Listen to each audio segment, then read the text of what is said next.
Jadi sebenarnya kita menikah tepat waktu atau menikah asal cepat?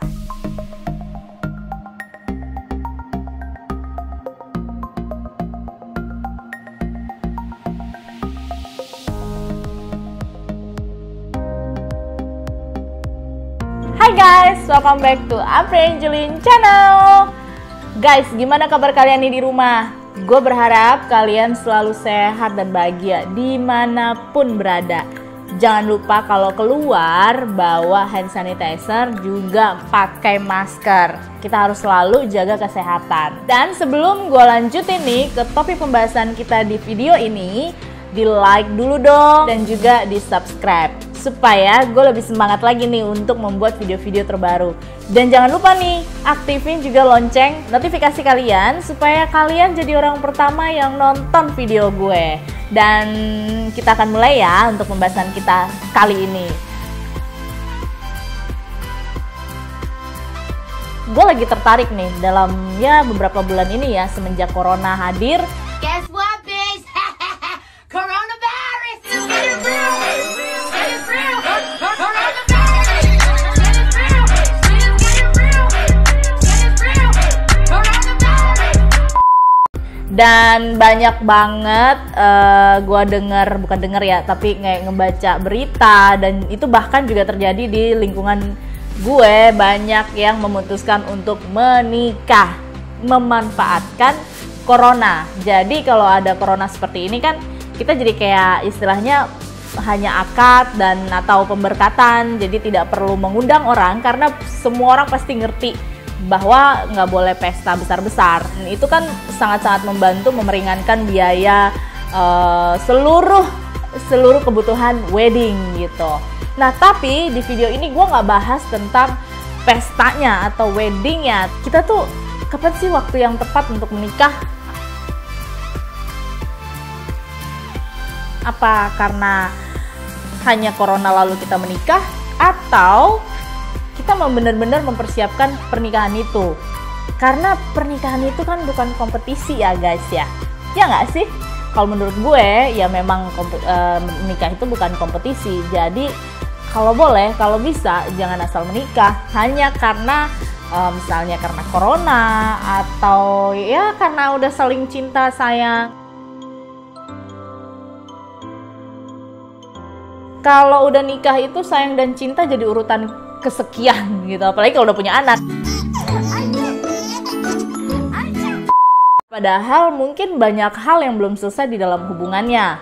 Contoh nih, nanti kalau udah menikah dia pasti bisa berubah.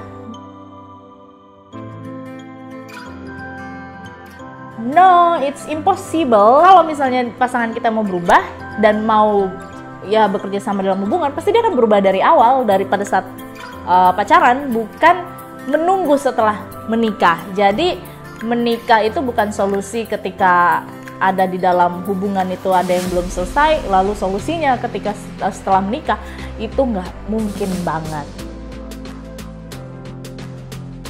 Nah itu yang menyebabkan banyaknya orang asal menikah tapi pondasinya nggak kuat untuk menikah. Kita tuh harus menikah dengan keputusan seperti apa sih? Apa ya mempersiapkan seperti apa gitu. Nah, jadi menurut gue nih dari pengalaman dan dari banyak hal yang gue pelajari tentang pernikahan maupun hubungan relationship, kita harus pastiin dulu bahwa hubungan kita itu bukan hubungan yang toksik. Apa itu hubungan toksik?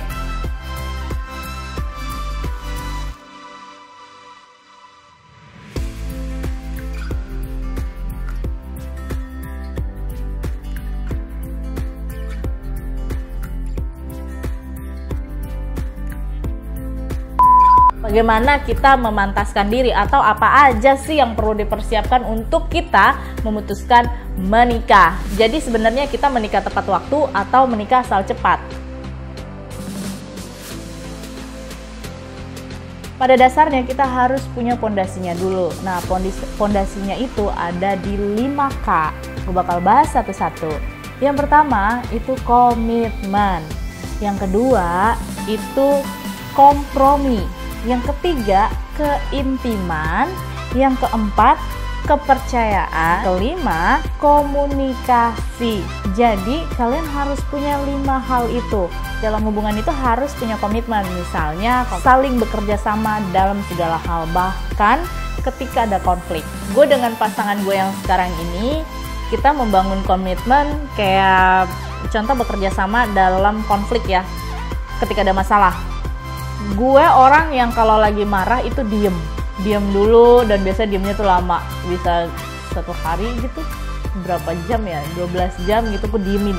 Sedangkan doi ketika ada masalah maunya diselesaiin. Itu kan 2 hal yang sangat berbeda ya. Nah jadi ketika awal pacaran dengan dia udah minta kalau ada masalah kita selesaiin sebelum tidur. Nah itu membangun komitmen. Jadi ketika gue iyain, ya gue harus komitmen untuk ngelakuin itu juga. Memang gak mudah guys, gak mudah. Ego gue tuh terusik banget karena gue kan maunya diem, tapi mau gimana ya? Karena udah komitmen dengan dia, ya gue jalanin, gue lakuin. Jadi gue omongin baik-baik. Jadi nggak diemin. Awalnya ada sih diemin, tapi 1-2 kali gue marah aja. Abis itu gue udah beradaptasi, jadi ya bisa gue ungkapin langsung. Itu yang pertama, komitmen. Jadi ada juga yang ya mungkin komitmen untuk setia. Ada pasangan yang ngejalin hubungan in relationship maupun open relationship. Open relationship tuh kayak ya gue jalan sama lu jalan sama gue, kita pacaran tapi lu bisa punya hubungan dengan orang lain.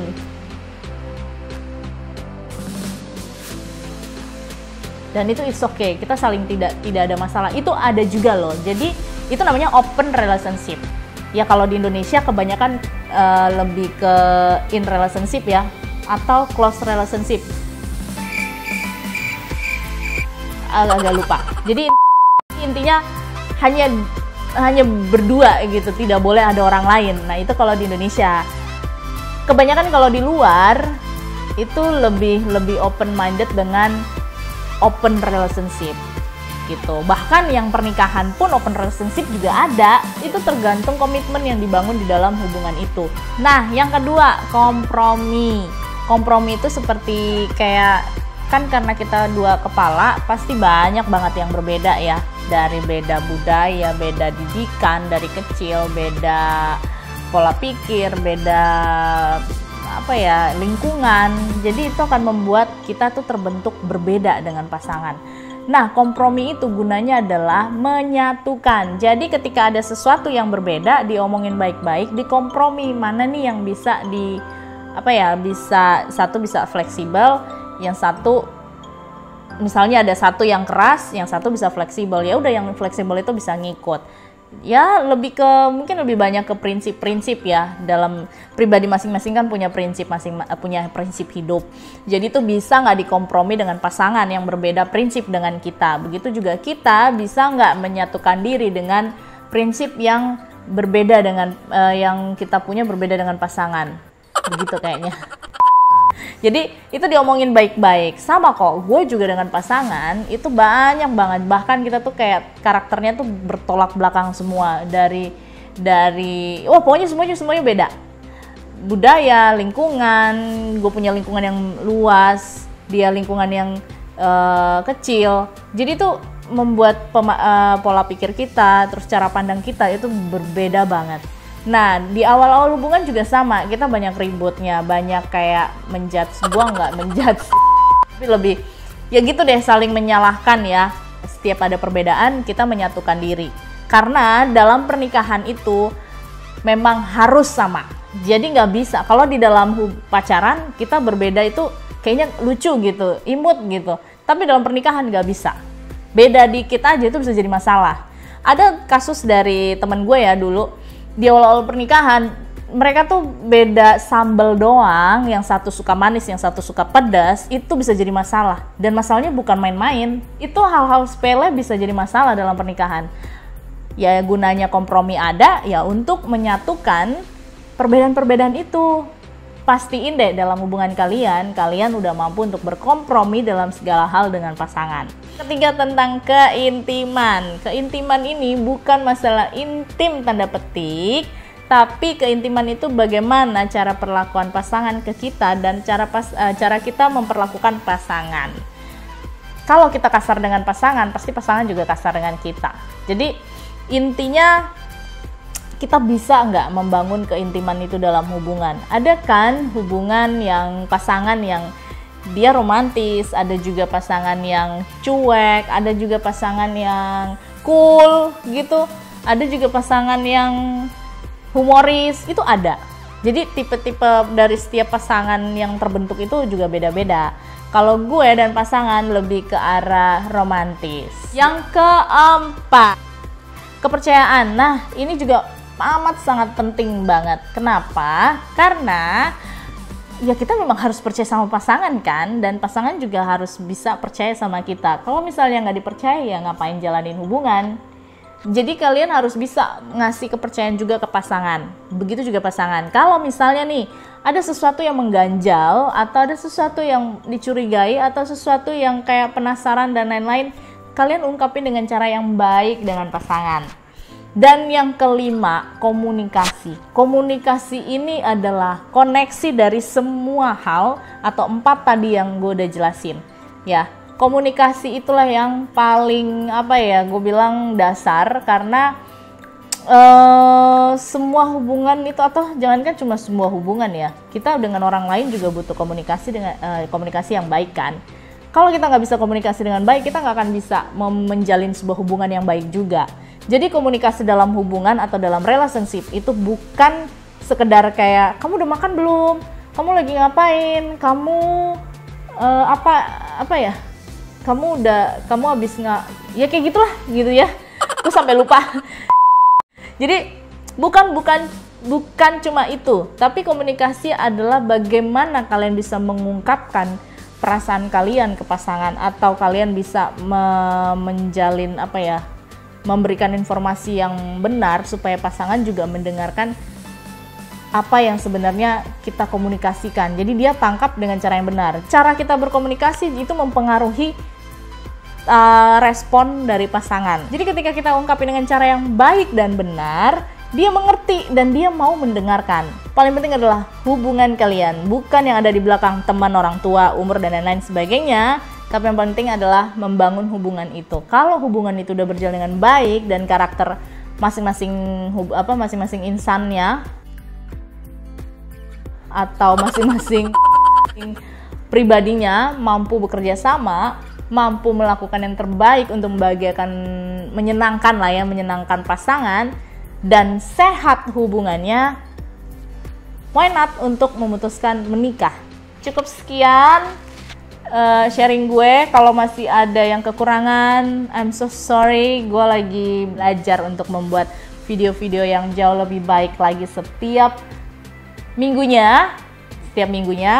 Dan gue sangat-sangat berterima kasih buat teman-teman yang nonton dan support dengan like maupun subscribe. Itu gue sangat berterima kasih, bikin gue lebih semangat lagi. Thank you untuk kalian yang udah menonton ini sampai habis. Kita ketemu di next video. Bye-bye!